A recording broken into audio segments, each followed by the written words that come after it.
Con estos breves videos he pretendido resumir la cruel historia del congelamiento de depósitos bancarios, denominado feriado bancario, en pocos minutos.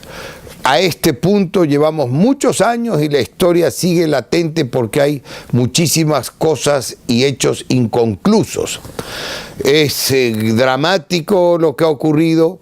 Hubo muchísimos funcionarios, personas involucradas, unos de buena fe, unos actuando como le correspondía y otros tantos con complicidad, corrompidos por esos banqueros que abusaron y se cebaron prácticamente en la economía y la moral de la República.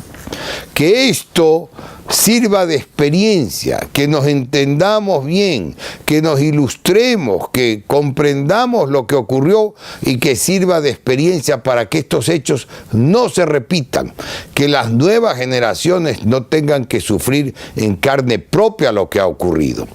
Y de esos casos, de esos fraudes bancarios, el más cuantioso, el más descarado, el que llegó al fondo y el que fue emblema de toda esta corrupción es definitivamente el de Filambanco.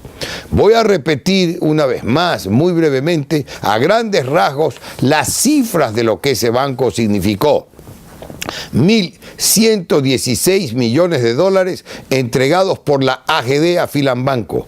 La primera entrega el 3 de diciembre de 1998, cuando la ley fue aprobada el día anterior, el 2 de diciembre del mismo año.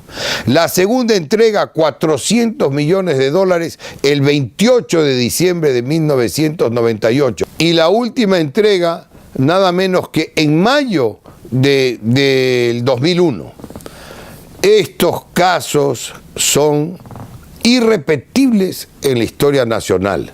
Y cómo se llevaron y a dónde fue a dar la plata y en qué nomás se llevaron esa plata, esos dineros de Filambanco. Las pérdidas de Filambanco a diciembre de 1998, cuando pasó a la AGD, que no habían sido determinadas y que yo conminé y las determinó nada menos que una auditora extranjera, Deloitte & Touche, eran de 661 millones y medio de dólares a esa época. Las entregas en bonos de la AGD, que los acabo de reseñar, eran 1.116 millones. El pago, las daciones en pago con bienes que eran fraudulentas, que no valían lo que se decía, entre esos unas obras de arte y unos terrenos embargados, 107 millones de dólares.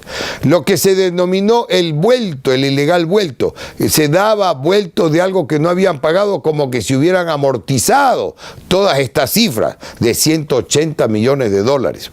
Y los préstamos de liquidez otorgados por el Banco Central del Ecuador, cuando el banco era insolvente, que no tenía o no debía tener acceso a los préstamos de liquidez, 424 millones de dólares. Y lo último, que lo hemos señalado como el ejemplo de lo que llevaba a la crisis, los créditos vinculados, los créditos que se daban a sí mismos los banqueros, como en el caso de Filambanco, Roberto Isaías el campeón, con el dinero de los depositantes, 200 millones de dólares, pero con una particularidad muy especial respecto de estos créditos, que eran otorgados a 7 años plazo y 0 interés. Así cualquiera podría disfrutar de unos créditos excepcionales, ¿verdad?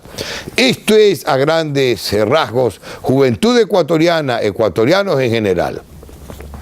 Todo lo que llevó a que yo presente a mediados del año 2000 una denuncia ante la entonces ministra fiscal general del Estado, denunciando estos hechos con mi nombre, con mi propia firma.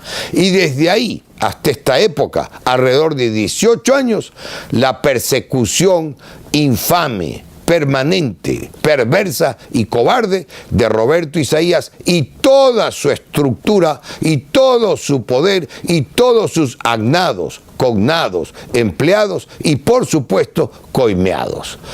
Volveré en cualquier momento, seguiré en la lucha porque lo que tienen que entender es que no tengo fuerzas para retirarme y seguiré haciendo conocer a Ecuador y el mundo la verdad de estos hechos que, repito, demuestran que una persona y un grupo y su grupo se han cebado en la economía y la moral de la República del Ecuador.